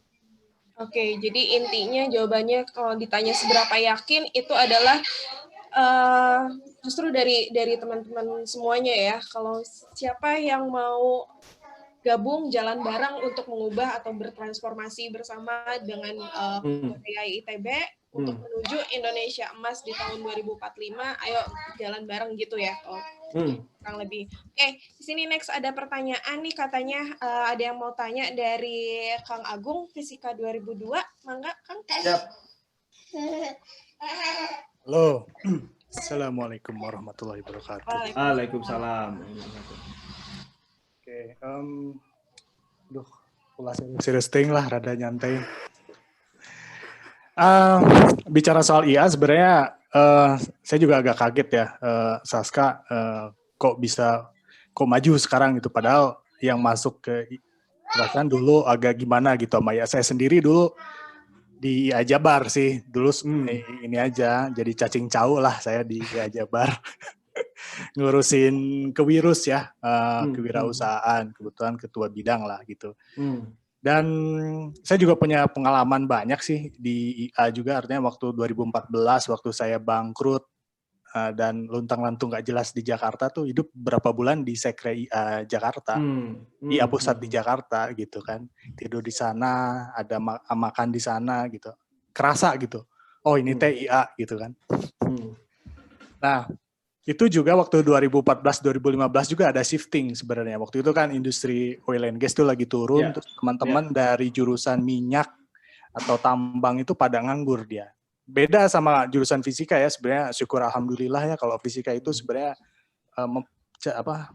anak-anaknya kreatif lah, emang memaksa cara belajarnya memaksa orang untuk kreatif. Tapi kalau teman-teman di tambang atau di minyak itu benar-benar belajar textbook gitu. Sorry to say ya, saya ngomong kayak gitu. Jadi ketika misalnya penerimaan buat lowongan kerja buat tambang udah nggak ada, nah mereka bingung gitu harus kreatif kayak gimana gitu. Makanya waktu tahun 2014 itu miris banget. Jurusan tambang angkatan 2006 itu yang nganggur teh banyak. Terus bahkan ada yang kerja di Alfamart, Indomaret segala macam. Nah, kita turun tuh, bantu tuh gitu kan, dan kerasa gitu, oh IA tuh ada manfaatnya tuh untuk yang gitu-gitu misalnya. Dan apa ya istilahnya, maksudnya konsepnya banyak lah, kita bisa bikin gitu ya, emang semua orang juga nawarin konsep yang bagus-bagus gitu ya, yang mulia-mulia gitu ya. Cuman kan faktor berikutnya adalah gimana caranya kita mengeksekutnya gitu. Dan saya sangat apresiasi sih ketika Saska sekarang maju menawarkan konsep yang banyak gimmicknya, sorry to say ya, dan memang gak ada salahnya juga gitu. Kita bilang itu gimmick. Kadang-kadang kayak semacam inilah 4.0 itu kan udah jadi gimmick ya. Tapi orang tuh kayak ngomong semua gitu kan, itu masalah yang ada di industri tapi diomongin sama politikus gitu ya. Soal 4.0 gitu kan. Ya ini juga sama ya, holakrasi dibawa ke lingkungan atau sivitas Ikatan Alumni ITB. mungkin yang nggak tahu apa yang mungkin orang tuh kadang nggak paham juga apaan sih itu holacracy. Tapi kayaknya ini keren ya. Ya saya setuju lah dengan teori yang tadi Chasm itu kan, yang penerimaan suatu produk teknologi yang itu kita pernah terapin juga di Bandung Digital. Betul. Tapi tadi lupa ada dead value-nya sebenarnya. Kalau misalnya kalau bagus memang lanjut, tapi kalau nggak ada dead value. Iya. Kan ada dead value-nya. Nah, sebenarnya saya percayalah itu metodologi yang bagus dan sejalan juga dengan apa sebetulnya kondisi global gitu ya, karena pandemi ini sebetulnya adalah agent disruptor terbaik gitu. Kita juga nggak nyangka WFH ternyata bisa dilakukan ya. Digitalisasi udah semakin intens, udah semakin bersenyawa, nggak kelihatan dan pada akhirnya terbiasa gitu. Dan tantangan untuk melakukan suatu perubahan itu adalah ya merubah si manusianya dan kulturnya itu gitu. Nah, balik lagi terkait dengan apa yang mau dibawa oleh Saska ini gitu ya. Pertama saya bisa memahami lah kenapa Saska nggak ngeluarin program kerja yang jelas ya, karena by default dari konsep si metode yang dibawanya memang seperti itu. Makanya kan dibawanya itu secara berjalan melalui proses yang tadi dibilang Saska tadi ya, berapa proses tahapan. Tapi mungkin diserap oleh sebagian orang kayak semacam nggak punya tujuan gitu loh. Nah itu mana cara istilahnya Saska nanti menjelaskannya atau berusaha meyakinkannya gitu. Itu sih pertama. Karena yang lain mah bawa program akan begini-begini, hari dirinya mah kan istilahnya kurang nawarin metode gitu ya. Metodenya seperti ini dengan cara pendekatan cari tahu permasalahannya apa gitu melalui metode co-creation, udah gitu sama-sama cari solusinya gitu. Itu yang pertama. Yang kedua, ini yang paling penting itu siapa yang nanti mau eksekusinya, karena dibutuhkan komitmen juga. Nah, ini align dengan apa yang ditanyakan oleh Mang Ucup yang awal tadi. Yaitu gimana caranya kita meng-align banyaknya kepala, banyaknya kepentingan, dan Bang Saska juga mungkin pernah punya pengalaman juga gitu ya, bagaimana bekerja sama dengan pihak-pihak alumni yang lain lah ya, yang memang tipikal anak ITB yang seperti itu gitu ya. You know lah gitu kan. Nah ini sebenarnya challenging lah itu, tantangan tersendiri gimana meng-align-nya. Karena kalau misalnya kalau misalnya tidak ada kesamaan itu, gimana orang mau komit untuk ngerjain gitu kan. Nah, untuk bisa ngerjainnya juga itu kan butuh waktu, ya kan. Beda lah kalau di kampus memang kerjaannya kuliah gitu misalnya. Jadi untuk kegiatan yang di luar kampus bisa dilakukan dan dieksekusi. Nah ini misalnya kan, bagaimana caranya istilahnya membuat si alumni ini gitu yang masing-masing udah punya dunianya sendiri, keluarga dan pekerjaan gitu, mau meluangkan atau menyisihkan waktunya untuk urusan IA gitu. Sebenarnya itu sih lebih ke arah itu. Yang pertama tadi gimana caranya Anda bicara tentang program kerja, karena program kerja itu ibaratnya produk SaaS gitu loh. Lu teh nggak hanya metode aja yang dijual, mungkin dari sisi gimmicknya mungkin orang tertarik lah gitu ya.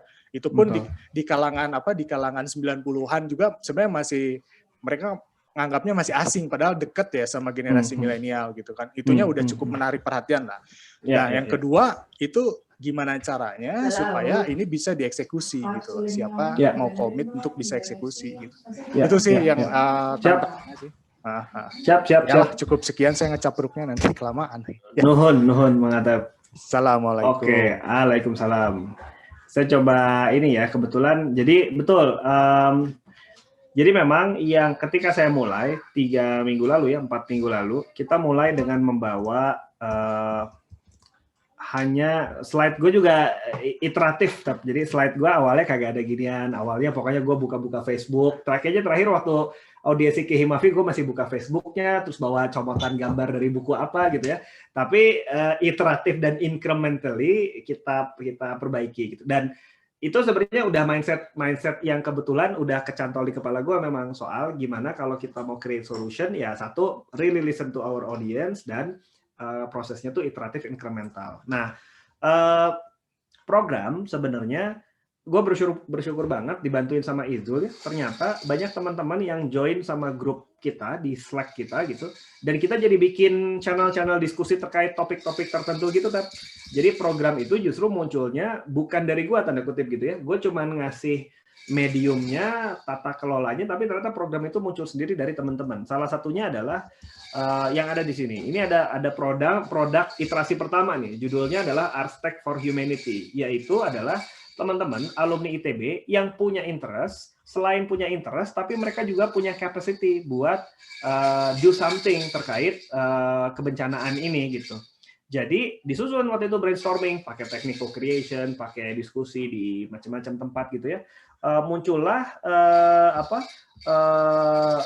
nama-namanya mana ya? Ada nama-nama kayak teman-teman yang memang keilmuannya, sekolahnya bahkan sampai ngurusin kebencanaan gitu.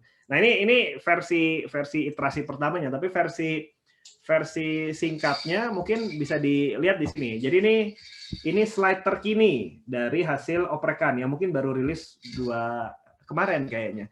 Jadi kita punya program yang disebut sebagai IAITB SAH gitu ya. SAH itu adalah Teknologi Science Art for Humanity. Dan ini dikembangin dari teman-teman yang di tim ses yang punya interest nge-brainstorm, meeting gitu ya, diskusi kira-kira dari pengalaman masing-masing. Ada yang fokus di recovery psikologis lewat art gitu, anak 2004 FSRD Ari gitu.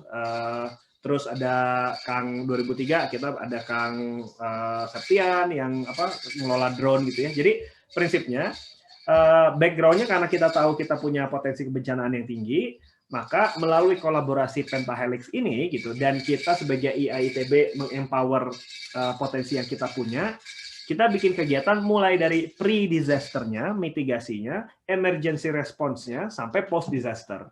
Program-programnya kayak ada yang namanya Kodam ITB, kolam dana. Ya udah, kita bikin dana riset kebencanaan kan gitu. Fundraising untuk dana kebencanaan. Memodali startup yang produknya atau problemnya itu domainnya terkait kebencanaan gitu. Kita bikin ITB Disaster Ready, Business Continuity Planning Campus. Kalau misalnya ada apa-apa, skenario planning kita siapin. Itu masuk di bagian pre-disaster misalnya gitu. Atau ada Center Sistem Edukasi Informasi Inovasi Bencana Terbaru, ini nanti gue bisa share lah ya detailnya. Atau yang Termin, Terbang Demi Kemanusiaan gitu kan. Atau Bantal, Bantuan Alumni dan Alma Mater, galang dana waktu kejadian, metain areal mapping waktu kejadian gitu. Dokumentasi tanggap darurat disingkat jadi DOTA D gitu ya. Jadi bukan Dota 2 tapi Dota D gitu. Yang near real time dan crowdsourcing. Jadi maksudnya banyak inisiatif yang gue nggak akan ngerti idenya apa, problemnya apa, masalah solusinya apa, karena gue bukan expertnya, tapi gue mengenable teman-teman yang ada di dalam tim kita. Dan bayangin kalau ini nanti kita leverage lagi waktu di kepengurusan yang lebih besar. Bahkan termasuk ada juga yang program yang terkait kewirausahaan, namanya Mangkokmi IAITB, Manajemen dan Pengembangan Kompetensi Kewirausahaan serta Kolaborasi Mentor Investor Entrepreneur IAITB. Jadi namanya udah kayak ini ya, zaman ABRI, zaman apa sih namanya kalau singkatan yang bisa dibaca tuh? Orde Baru lah gitu ya. Yang mana kita punya bayangan tentang bikin sebuah ekosistem yang satu mungkin kita bisa bantu setup angel investor network dari para alumni. Mungkin kan angel investor ini mungkin ada alumni-alumni yang sudah punya uang dingin istilahnya gitu ya. Lalu kita coba eksplor potensi-potensi itu bisa dialokasikan nggak buat inovasi-inovasi baru dari angkatan muda misalnya gitu. Lalu buat yang angkatan mudanya kita coba bantu bikin network, new entrepreneur network gitu. Kita identify siapa saja yang punya potensi mau terjun ke kewirausahaan, dan ini sebenarnya dalam rangka kita meningkatkan persentase populasi warga Indonesia yang melakukan wirausaha gitu. Dan ITB itu termasuk yang paling jarang karena banyak engineeringnya kan, termasuk yang paling rendah lah untuk berentrepreneur. Walaupun mungkin eranya udah agak beda dengan masuknya startup dan segala macam. Satu lagi adalah soal business coaching dan mentor network. Karena gue juga ngalamin sebagai yang pelaku usaha UMKM, gue menemukan mentoring itu susah gitu. Nggak selalu dapat mentor yang cocok, atau bahkan gue nggak tahu harus reach out ke siapa gitu. Jadi ya ini menurut gue sesuatu yang contoh bagaimana program itu bisa muncul melalui pendekatan-pendekatan yang bukan si Saska tiba-tiba mikirin belum tahu, karena ini ada gambar yang agak dari halaman yang beda nih, dari slide yang beda, mana ya, termasuk yang ini dia bilang gini tadi kan, Einstein bilang gitu, kalau gue punya waktu sejam buat solve a problem, 55 menitnya gue pakai buat mikirin pertanyaannya apa. Karena ini juga starting with a solution itu sama aja kayak bikin kunci tapi nggak tahu mau buka pintu yang mana gitu. Dan kita kan kena terus innovators bias karena kita ngerasa program kita udah paling oke, gue lempar gitu kan. Tapi jadinya ya nggak ada basisnya gitu ya, kecuali kalau sebelumnya mungkin kita udah riset duluan ya. Tapi karena memang gue secara jujur memulai dengan bukan punya program, gue cuman punya cita-cita transformasi, ternyata kita enable bareng-bareng teman-teman di tim ses buat memetakan problemnya apa, ya tadi muncullah at least saat ini kita punya 2 nih potensi solusi yang kita masukin ke program.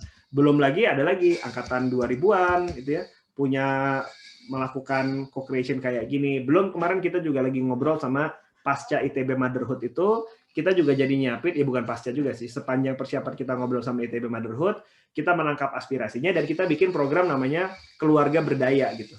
Gimana caranya alumni-alumni ITB perempuan kita empower, entah itu nanti dia mau masuk kerja lagi atau dia butuh counseling, butuh apa namanya, apalagi sekarang lagi situasi sekolah di rumah gitu ya. Jangan-jangan ya kita bisa, ITB bisa membantu mengenable gitu para ibu-ibu perempuan alumni ITB buat become a better person, karena dengan domainnya masing-masing saya yakin kalau mereka happy gitu ya akan ada impact positif ya ke keluarganya, ya ke karirnya gitu. Jadi itu beberapa demonstrasi bagaimana proses yang saya believe ini bisa mengenable ide-ide yang canggih, dan itu nggak harus nunggu Saskanya yang punya ide gitu, tapi justru mengenable. Mungkin nanti teman-teman fisika bisa juga kita facilitate proses seperti ini gitu untuk mengidentify problem apa, lalu kita coba munculi solusinya juga. Gitu sih, mungkin menjelaskan poin tentang program ya. Lalu poin kedua tentang itu ya, tentang apa namanya, gimana make sure orang-orang mau tetap komit bekerja kan gitu ya. Nah, ini justru salah satu yang mau coba di solve pakai pendekatan si holacracy tadi, Tab. Karena di holacracy ini kan sebenarnya mana ya? Struktur organisasinya itu memang agak unik, dan yang tadi gue cerita di awal, kalau pakai kepengurusan ala yang biasanya, kepengurusan itu harus siap komit 4 tahun sebagai pengurus segala macam, itu agak mengintimidasi gitu. Sedangkan kalau di holacracy ini, kepengurusan itu ya sesuai dengan polanya kita sekarang yang natural dan organik ini. Oh sorry, ini yang kantor. Nah ini yang tim ses gitu. Di tim ses misalnya, struktur organisasi kita sekarang tuh kayak gini, ada divisi komunikasi, divisi dekade 2010-an, divisi dekade 2000-an, divisi data engineer, divisi accounting dan finance gitu ya. Yang di dalamnya dia punya role lagi, kayak ada apa namanya, ada jabatan-jabatan lagi, dan ini dia punya otonomi untuk mengorganize dirinya sendiri gitu. Nah, ini ada lagi yang bulat-bulat hijau, putih, ini disebutnya role. Kalau role ini di holacracy itu setiap role itu punya ini purpose-nya. Purpose-nya apa, domain-nya apa, accountability-nya apa gitu ya. Dan ini seperti dilihat tiap orang tuh bisa punya lebih dari satu role. Nah, dengan pendekatan holacracy, kalau holacracy itu setiap ada 2 jenis meeting di dalam holacracy. Ada yang namanya tactical meeting mingguan, sama ada yang sifatnya namanya governance meeting. Kalau governance meeting itu adalah meeting untuk mengubah struktur organisasinya, mengubah role-nya, nambahin accountability-nya, mengubah yang tulisan-tulisan inilah misalnya gitu ya. Nah, ini sesuatu yang memungkinkan si organisasinya sendiri jadi responsif dan adaptif. Nah, waktu memilih siapa yang ngisi di dalam, itu prerogatifnya si lead link-nya atau kepala divisinya gitu, kepala circle-nya gitu. Nah, PR-nya memang adalah gimana caranya si lead-nya ini memberikan purpose buat ke si siapa namanya, ke si direct report-nya atau bawahannya itu gitu ya. Dan di situ ditanyain kepentingan Anda apa? Kayak balik lagi ke tadi poin yang gue bilang, karena nggak semua orang bisa bekerja kalau insentifnya adalah material kan gitu. Tapi juga ada juga yang memang gue setuju sama mission-nya, tapi gue nggak bisa nalangin pakai duit gue sendiri gitu. Nah, proses itu one-on-one discussion itu harus terjadi gitu. Jadi tiap orang punya driver yang beda gitu ya. Ada yang termotivasi karena peluang networking, ada yang termotivasi karena peluang pengalaman, ada yang termotivasi peluang dapat proyek, macam-macam, dan sah-sah aja, semuanya boleh-boleh aja. Dengan pakai pendekatan holacracy, gua rasa kita bisa melakukan itu at scale, Tap. Jadi bisa secara organik itu tuh ngalir gitu. Ada orang yang sekarang lagi bisa nih semester ini, tapi semester depan dia nggak bisa. Oh ya udah, kita bisa buffer itu sama orang baru atau bukan orang baru, orang lain yang juga mengisi role itu gitu. Jadi ini malah menurut gue malah lebih bisa akomodatif dibandingin struktur yang biasanya, karena kan kalau biasanya kayak sekarang aja katanya pengurus tuh ada 450, tapi yang aktif cuman 10%-nya, bahkan yang akhirnya beneran kerja cuman kurang dari 10 ya gitulah. Nah, kalau ini justru ya beda approach-nya gitu. Mungkin itu kali ya, gue nggak tahu spesifik menjawab atau enggak, tapi bayangan gue itu sangat ada kaitannya sama gimana ngelola motivasi dan strukturnya itu sendiri. Oke, gimana nih Kang Agung? Sudah cukup? Oke ya. Oke, jadi mungkin ini agak menjawab pertanyaannya Aziz juga ya, Aziz Billah nih tadi nanya tentang holacracy. Mungkin sedikit saya ngejelasin barusan. Ya, sebelumnya Bang Saska, Kang Agung ada tanggapan? Kalau dari saya ya sebetulnya cukup aja sih sebetulnya. Karena satu hal sih Sas, apa yang lu bawa itu relate banget dengan isu nasional. Karena di mana-mana, di instansi apapun itu semua ngomongin transformasi digital. Semua pengen bertransformasi dari sisi bisnis, organisasi, dan lain sebagainya. Bahkan sekelas bank pun, itu kalau dia nggak innovate something gitu ya, makanya dia butuh semacam yang lu ceritain ini, kalau nggak dia mati gitu kan, kasarnya gitu. Nah cuman gue belajar sih yang begini-begini itu dari Bu Risma ya, bukan gue penggemar Bu Risma ya, ini kebetulan lah ada sebagai konsultan gitu ya. Sebenarnya keberhasilan Bu Risma mentransform Surabaya dari tahun 2010 ya, itu sebetulnya bukan dia punya tim IT yang bisa bikin aplikasi yang bagus sehingga kepake gitu. Beda sama Bandung ya. Kota Bandung, sorry itu saya banyak aplikasi, tapi aplikasi itu cuman gimmick doang, nggak jadi apa-apa. Oke.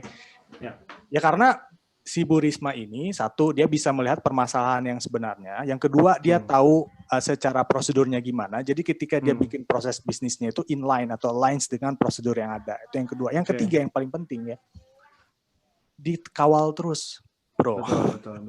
Dari proses awal dia ideation sampai itu milestone-nya kalau bahasa Bang Ones itu kan dia orang Telkom banget ya, dia ngomongnya quick kalau dia bikin planning itu. Ya itunya terus dikawal gitu. Meskipun bentuknya holacracy itu kayak semacam memang lu teh jadi fasilitator mang gitu kan. Orang kebayang yang akhirnya bergerak tuh roda-roda di circle-circle di bawahnya ini yang bergerak dan lu arahin. Pokoknya lu posisiin di mana orang ini dalam kondisi semangat yang bagus dan interest yang sama gitu sehingga bisa jalan gitu. Tapi ya balik lagi tetap yang namanya ini kan sebenarnya leadership sih Mang, seperti yang pernah setuju. Bilang. Oke lah lu fasilitator, tapi di sini untuk keberhasilannya sebenarnya leadership. Technical lu mungkin nggak perlu paham secara detail karena orang-orang yang di bawah lu ini, orang yang ikut lu ini yang paham, dan yang paling penting lagi itu kawal istilahnya sehingga ya kayak tadi cerita kenapa orang nari minta hujan sampai akhirnya hujan berhasil lah. Itu sih kira-kira tanggapannya. Cap, Tep, nuhun pisan. Ya sok mangga lanjutkan lah. Agung ya. Oke. Ini tadi Kang Zaki nanya tapi ke Japri pribadi, boleh dijawab aja atau gimana? Boleh. Jadi karena berhubung kita agak telat mulai kita tetap cut off-nya di jam 10-an. Jadi mungkin ini pertanyaan terakhir yang bisa dijawab. Boleh.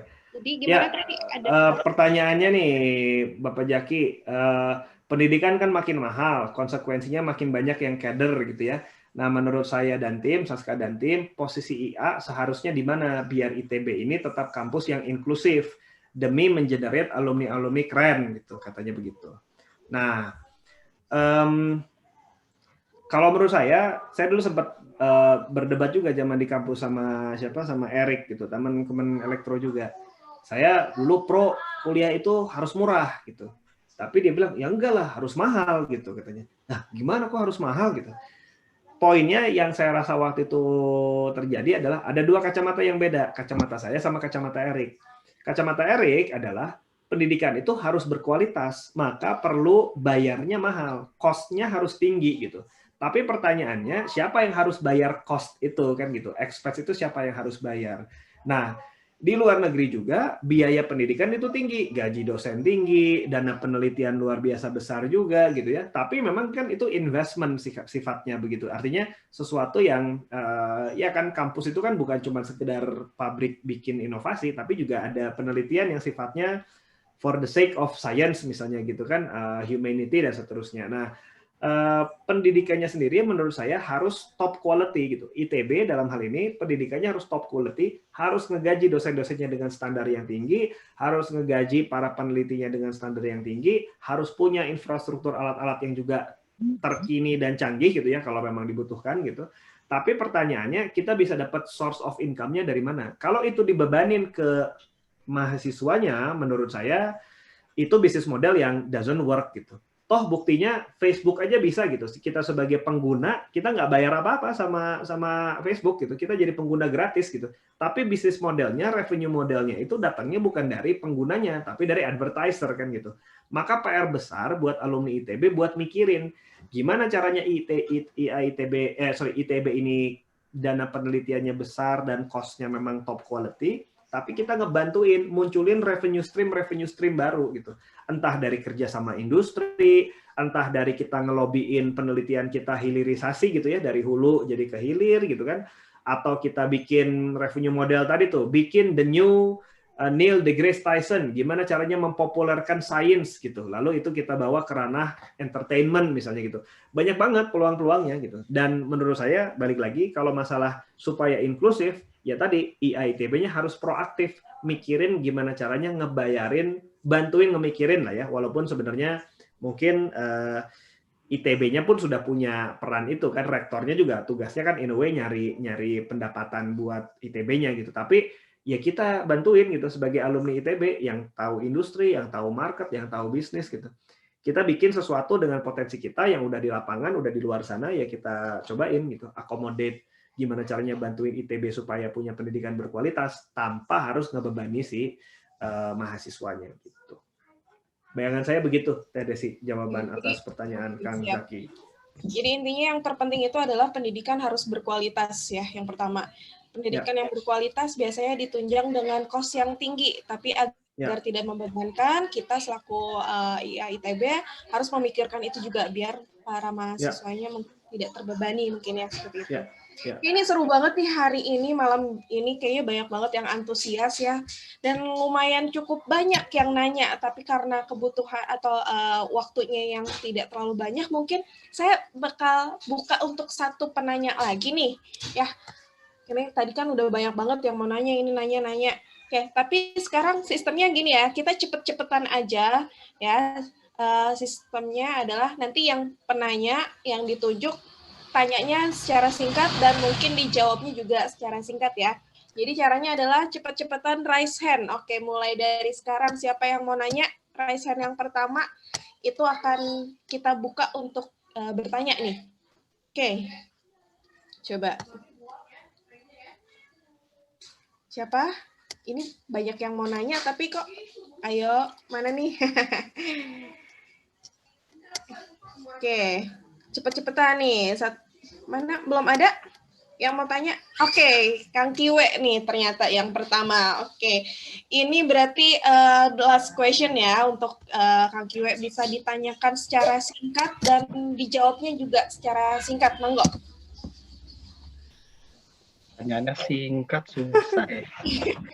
Susah ya. Harus dirangkum, pertanyaannya juga harus dirangkum. Di Atep aja tadi ceramah dulu, baru nanya. Assalamualaikum warahmatullahi wabarakatuh. Waalaikumsalam warahmatullahi wabarakatuh.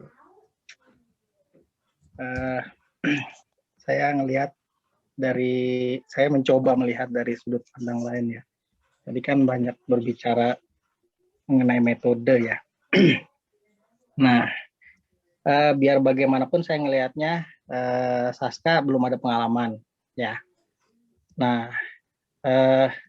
langsung ke pertanyaannya nih.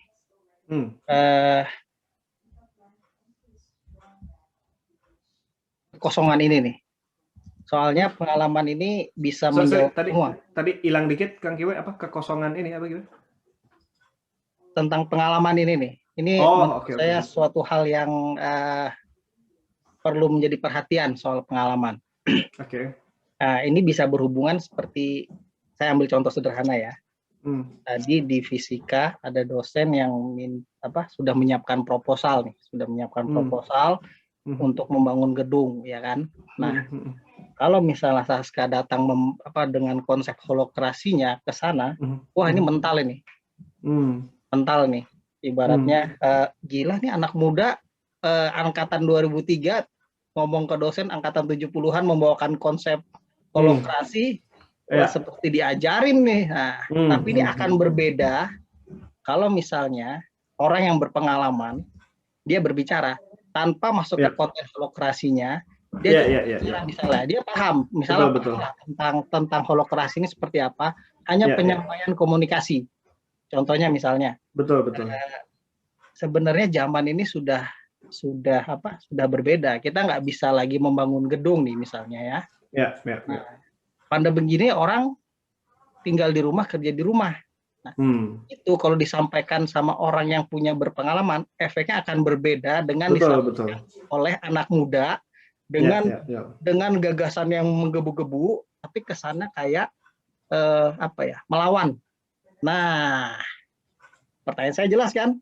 Bagaimana mengisi kekosongan pengalaman ini agar gagasan apapun yang tadi diomongkan kena juga ke alumni yang senior. Singkat ya. Singkat. Oke. Jawabannya bisa singkat nggak ya? Nggak tahu nih. Gue coba menjawab.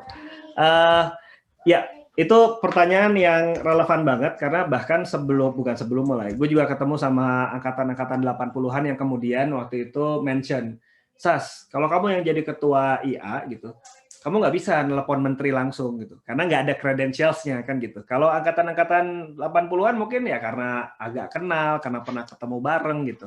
Ketua IA itu dari dulu terkenalnya sebagai yang bisa langsung nelpon menteri, nelpon siapa kan gitu, karena memang punya daya tawar lah, nilai tawar gitu. Selain posisi IA ITB-nya, tapi juga karena masalah kedekatan emosionalnya antara orang yang ada di posisi tinggi, misalnya dengan dianya sendiri, yang mungkin teman seangkatan, teman satu jurusan, dan seterusnya.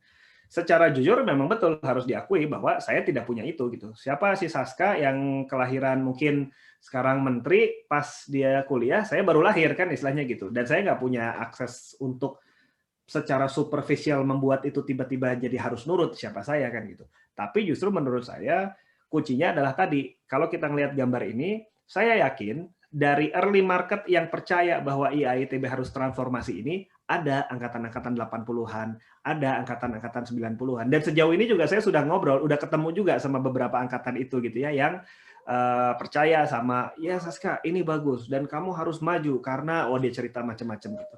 Yang mana buat saya, PR saya adalah bagaimana bisa saya bersama alumni yang angkatan itu gitu ya, untuk bisa reach out, istilahnya mengconvert lah gitu ya, mengconvert mereka-mereka yang tadinya mungkin tidak percaya atau resisten, untuk kemudian believe juga sama mission-nya kita gitu. Dan caranya menurut saya ya, saya perlu, bukan sekedar bisa, saya perlu dan wajib untuk bisa komunikasi pakai bahasa yang dimengerti sama audiens itu gitu. Dan salah satu cara yang paling strategisnya adalah dengan ngobrolnya bareng gitu, ditemenin. Dan buat saya nggak ada masalah banget. Maksudnya saya malah pengen banget bisa istilahnya apa ya, bisa work together, bisa kerja bareng, bisa datang bareng, ngobrol bareng, bukan ngobrol, presentasi bareng gitu ya, bareng sama angkatan senior yang mungkin mengerti sama visi misi kita yang agak baru dan segala macam ini, tapi bisa juga mengkomunikasikan itu ke teman-teman yang sebayanya atau sebahasa istilahnya gitu. Jadi ya strateginya arahnya bakal seperti itu, Kang Kiwe. Bakal banyak minta bantuan, karena saya nggak bisa semuanya, bakal banyak minta bantuan ke alumni-alumni yang percaya sama mission kita gitu. Strateginya gitu sih. Tapi memang betul banget, itu saya admit banget, itu situasi yang saya nggak bisa overcome juga ya. Maksudnya mau saya ikut kursus kepribadian kayak atau kursus public speaking, iya nggak akan bisa. Itu mah masalah personal relationship gitu. Maksudnya masalah keberterimaan saya secara bukan personal, sorry. Masalah emotional acceptance kan gitu. Dan kayaknya strategi paling baik adalah memang menggandeng alumni-alumni yang memang punya mission yang beririsan gitu. Begitu, Kang Kiwe dan Teh Desi. Ya. Oke, siap. Jadi intinya sekali lagi dimulai dari orang-orang yang punya misi yang sama mungkin ya. Jadi nanti bisa kita yang beririsan, kemudian bisa diperluas lagi ke yang lainnya seperti itu. Oke, jadi tadi pertanyaan sekaligus tanggapan dari Kang Kiwe menjadi yang terakhir ya. Jadi, nah sebelum kita closing mungkin di sini akan ada pengumuman nih. Tadi kan di awal sudah diumumkan ya bahwa sudah diberitahu bahwa nanti di akhir akan ada satu orang yang beruntung yang mendapatkan kaos eksklusif edisi 100 tahun ITB. Nah, yang di mana namanya akan diumumkan oleh Kang Denis. Mangga Kang Denis. Kira-kira siapakah yang malam ini beruntung? Oh iya, terima kasih kesempatannya Teh Desi, terus Kang Saska juga, beres. Ya, untuk pemenang kaos 100 tahun ITB yang kali ini akan diserahkan kepada Kakak Atep dengan pertanyaan yang sungguh luar biasa sekali tadi. Selamat kepada Kakak Atep. Nanti akan dijapri untuk diminta alamatnya, Kak. Nanti akan dikirim oleh panitia. Baik, segitu aja dari saya. Terima kasih. Teresi, saya kembalikan. Oke, siap. Hatur nuhun. Selamat kepada Kang Atep ya, atau Kang Agung ya, Fisika 2002. Oke, luar biasa sekali. Pada malam hari ini sungguh pertemuan secara virtual yang sangat menarik ya, di mana kita di sini bisa mengenal lebih dalam lagi untuk salah satu caketum IAITB periode 2001-2025, yaitu Bang Saska ya, dengan tadi segala pemaparan programnya dan pengenalan lebih dekat secara pribadi ya.